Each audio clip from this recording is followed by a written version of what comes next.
فرمایا جنابت کے بعد فوراً غسل کیا کرو، جیسے ہی غسل واجب ہو جائے فوراً غسل کرے۔ عرض کیا گناہوں میں کمی چاہتا ہوں، فرمایا کثرت سے استغفار کرو، چلتے پھرتے ہر وقت استغفار کی۔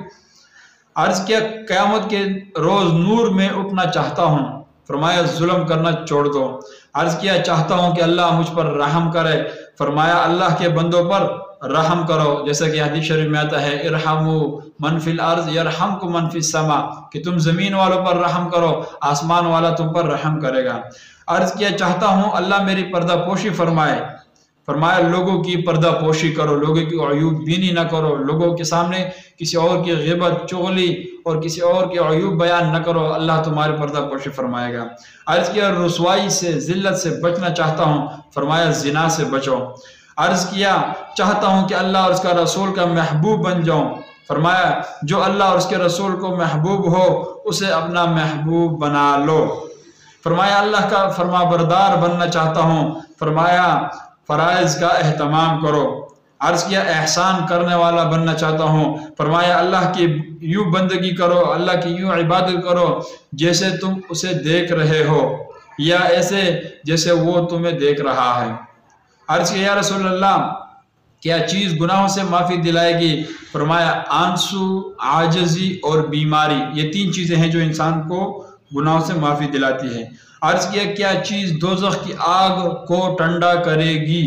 فرمایا دنیا کی مصیبتوں پر صبر کرنا۔ عرض کیا اللہ کے غصے کو کیا چیز سرد کرتی ہے؟ فرمایا چپ کے صدقہ کرنا اور صلہ رحمی کرنا۔ عرض کیا سب سے بڑی برائی کیا ہے؟ فرمایا بد اخلاقی اور بخل۔ عرض کیا سب سے بڑی اچائی کیا ہے؟ فرمایا اچھے اخلاق، تواضع اور صبر۔ عرض کیا اللہ کے غصے سے بچنا چاہتا ہوں، فرمایا اللہ کے لوگوں پر غصہ کرنا چھوڑ دو۔ کتنے پیاری پیاری باتیں ہیں، کتنے پیارے پیارے سوالات اس بدھو نے کیے، اور اس ہم سب کے لیے ہیں، صرف اس بدھو کے لیے نہیں تھے۔ آپ صلی اللہ علیہ وسلم رحمت للعالمین تھے، پوری دنیا کے انسانوں کے لیے، قیامت تک آنے والے انسان کے لیے رحمت بنا کر اس دنیا میں بھیجے گئے تھے۔ سب سوالات کے جوابات ہمارے لیے بھی ہیں، اس کو آپ بار بار سنتے رہیں، اس کو اپنے پاس لکھ لیں تاکہ یہ تمام صفات ہمارے اندر آ جائیں اور یہ جو برائیاں ہیں یہ ہمارے دلوں سے نکل جائے۔ حدیث مبارکہ تو ختم ہو گئی، مولانا سیدھے ہو کر بیٹھے اور فرمایا میں نے کابینہ کے ارکان سے کہا ہم اللہ اور اس کے رسول کی نافرمانی کرتے ہیں، لہٰذا ہم دنیاوی مسائل سے کیسے بچ سکتے ہیں؟ ہم من حیث القوم اسراف کا شکار ہیں، لہٰذا امیر کیسے ہو سکتے ہیں؟ اللہ کے مخلوق کے سامنے ہاتھ پھیلاتے ہیں، لہٰذا باعزت کیسے ہو سکتے ہیں؟ بے وضو رہتے ہیں، لہٰذا ہمارا رزق کشادہ کیسے ہو سکتا ہے؟ توکل اختیار نہیں کرتے، لہٰذا ہم طاقتور کیسے بن جاتے ہیں؟ بد اخلاق ہیں، لہٰذا ہمارا ایمان کیسے مکمل ہو سکتا ہے؟ بندوں پر رحم نہیں کرتے، لہٰذا اللہ ہم پر کیسے رحم کرے گا؟ صدقات سے پرہیز کرتے ہیں، لہٰذا اللہ کے غصے سے کیسے بچ سکتے ہیں؟ نواز شریف نے پوچھا حضرت پھر ہمیں اللہ کی رحمت کے حصول کے لیے کیا کرنا چاہیے؟ بڑا پیارا سوال۔ مولانا نے کیا فرمایا؟ مولانا طارق جمیل صاحب فرمانے لگے جناب اللہ سے توبہ کریں اور عوام سے توبہ کی اپیل کریں، اللہ آنسو بہانے، گڑ گڑانے اور معافی مانگنے والوں کو معاف کر دیتا ہے۔ جناب وزیر اعظم یقین کر لیجئے یہ مسائل زمینی نہیں آسمانی ہیں، جب تک اللہ کی مدد، اللہ کی رہنمائی اور اللہ کی رحمت نہیں آئے گی یہ ملک ٹھیک نہیں ہوگا اور نہ ہی اس ملک کے مسئلے ختم ہوں گے۔ نواز شریف نے کہا حضرت آپ مجھے تقریر لکھ دیں، میں قوم سے خطاب کروں گا اور اس سے توبہ کرنے کی اپیل کروں گا۔ میٹنگ ختم ہو گئی، مولانا نے تقریر لکھنا شروع کر دی، لیکن نواز شریف کی مہلت ختم ہو گئی۔ مولانا طارق جمیل صاحب جب یہ حدیث مبارکہ سنا رہے تھے تو میں سوچ رہا تھا کہ موجودہ حکمرانوں کو بھی اس حدیث کی اتنی ہی ضرورت ہے جتنی نواز شریف کو تھی۔ ان کو بھی احساس دلانا ضروری ہے کہ جو لوگ مہلت کو غنیمت نہیں سمجھتے وہی لوگ تو دراصل خسارے میں رہتے ہیں۔ اللہ کے نام پر بننے والے ملک میں اللہ کے احکامات کی جس قدر خلاف ورزی کی گئی، اب اس کے عذاب سے بچیے، اب اس سے معافی کا صرف ایک ہی راستہ ہے کہ توبہ آئیے اللہ کے حضور سجدہ ریز ہو کر گڑ گڑائیں اور اس سے اپنی کوتاہیوں کی معافی مانگے، اس سے توبہ کرے، اس سے پہلے کہ توبہ کے سارے دروازے بند ہو جائیں، اس سے پہلے کہ مہلت ختم ہو جائے۔ اللہ اکبر، کیسی پیاری پیاری باتیں تھی اور کیسے دلکش بیان تھا حضرت مولانا طارق جمیل صاحب کا۔ اللہ ہم سب کو ان باتوں پر عمل کی توفیق عطا فرمائے۔ آگے بھی الیکشن آ رہے ہیں، ابھی موجودہ حکومت کے بعد ایک اور حکومت بنے گی، اس کے اندر اور مزید لوگ آئیں گے، اور عموماً سب، بلکہ سب یقیناً سب مسلمان لوگ ہوتے ہیں، لیکن اپنے اسلام کو اور اپنے ایمان کی ضعف کی وجہ سے پارلیمنٹ کے اندر، کابینہ کے اندر ایسے بل پاس ہوتے ہیں جو ہمارے ایمانی غیرت کے برخلاف ہوتے ہیں۔ اب جس اعتبار سے بھی دیکھ لیں، اب پچھلے دنوں میں ایک ناموس صحابہ کے اعتبار سے بل پاس ہو رہا تھا، تو اس میں ہم سب کی ایمانی کمزوری ہے کہ ہمارے صدر پاکستان وہ اس کے اندر سستی دکھا رہے ہیں، وہ اس کو برداشت نہیں کر رہے کہ اس بل کو کیوں پاس کیا جائے۔ حالانکہ اگر ایمان کی ذرہ اندر بھی ایمان ہوتا دل کے اندر تو بغیر سوچے سمجھے اس کے اوپر دستخط کر دینا چاہیے تھا ان کو، اور ان کو اس کام کو قبول کر لینا چاہیے تاکہ اس کی سزا مقرر ہوتی۔ اور اس مرتبہ آگے ووٹ آ رہے ہیں تو اس حوالے سے بھی آپ تمام حضرات سے، پوری قوم سے میری اپیل ہے کہ خدا را اپنے نمائندہ، اپنے منتخب لوگوں کو ایسے لوگوں کو بنائیں جو آپ کے دین کی بھی فکر کریں۔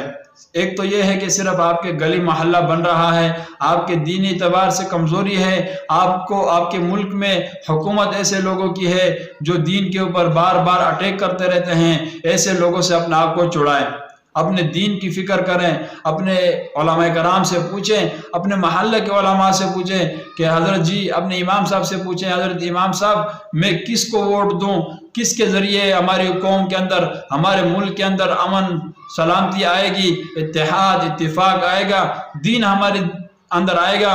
کیسے ایسے لوگوں کو منتخب کیا جائے کہ ہمارے پارلیمنٹ میں ایسے لوگ جائیں کہ جس سے وہ دین کی محنت کو پوری دنیا کے سامنے رکھ دیں۔ اگرچہ دنیا کے اعتبار سے ہمارے پاس کچھ نہ ہو، لیکن ہمارا ایمان، ہمارا دین اتنا پختہ اور مضبوط ہو کہ پوری دنیا ہم سے ڈرے، پوری دنیا ہم سے لرزے۔ وجہ کیا ہو؟ صرف اور صرف ایمان ہو۔ صحابہ کرام کی زندگی کو دیکھ لیں، دنیاوی اعتبار سے کچھ بھی نہیں ہے، لیکن کیسر و کسرا بھی ان سے ڈر رہا ہے، روم فارس بھی ان سے ڈر رہا ہے، دنیا کی بڑی بڑی طاقتیں ان سے لرزتی تھی۔ وجہ کیا تھی؟ کہ ان کے پاس ایسے ایمان تھا، وہ اپنے نبی صلی اللہ علیہ وسلم پر جان قربان کر دینے کو تیار تھے، وہ ہر قسم کی قربانی کو دینے کو تیار تھے۔ غزوہ بدر کا مشہور واقعہ ہے، صحابہ کرام کے صرف 313 صحابہ کرام اور سامان ہتھیار کچھ بھی نہیں ہے ان کے پاس، کسی کے پاس زرہ ہے، کسی کے پاس نہیں ہے، کسی کے پاس تلوار ہے، کسی کے پاس نہیں ہے، بہت کم، سواری کے اعتبار سے بھی کچھ نہیں، پیدل جا رہے ہیں، اور وہاں سے 1000 کا لشکر اور ہتھیار سے لیس سب کچھ، سب سہولتیں ان کے پاس موجود ہیں، اس کے باوجود بھی صحابہ کرام کو اللہ جل شانہ نے فتح دی۔ وجہ کیا تھی؟ ان کے دل کے اوپر محنت تھی، ان کے دل کے اندر ایمان تھا، ان کا دل اس بات کو تسلیم کر چکا تھا کہ ان لوگوں سے کچھ نہیں ہوتا، کرنے والی ذات ایک اللہ رب العزت کی ذات ہے۔ ہمارے حکومت، ہمارے عوام، ہمارے حکمران سب کے دلوں میں اس بات کا یقین آ جائے، پھر پوری دنیا کے سامنے ہمیں جھکنا نہیں پڑے گا۔ مسلمان کو اللہ جل شانہ نے اس دنیا کا خلیفہ بنا کر بھیجا ہے۔ آج ہم دیکھ لیں کہاں پر مسلمان ہیں کہ جس کی خلافت زمین کے اوپر چل رہی ہے، غیر کے سامنے دبے ہوئے ہیں۔ وجہ کیا ہے؟ کہ ہم نے اپنے مسلمانی، اپنے ایمانی غیرت کو کھو دیا ہے۔ اسی لیے آپ تمام حضرات سے بھرپور اور خصوصی دعاؤں کی درخواست ہے کہ اپنے ملک کے لیے، پوری عالم انسانیت کے لیے خصوصی دعائیں مانگے۔ ہمارا کسی کے ساتھ کوئی ذاتی عناد، دشمنی نہیں ہے، لیکن یہ یاد رکھیں جو دین کے خلاف ہوگا ہم اس کی مخالفت کریں گے، ہم اس کے ساتھ اختلاف رکھیں گے۔ جو ختم نبوت پر وار کرے گا ہم اس کے اختلاف کریں گے، اور جو ہمارے دین کے اندر ایسے اپنے پارلیمنٹ میں ایسے بلوں کو پاس کرے گا جو ہمارے دینی اور ایمانی غیرت کے خلاف ہوں گے، ہم اس کو ہرگز نہیں مانیں گے۔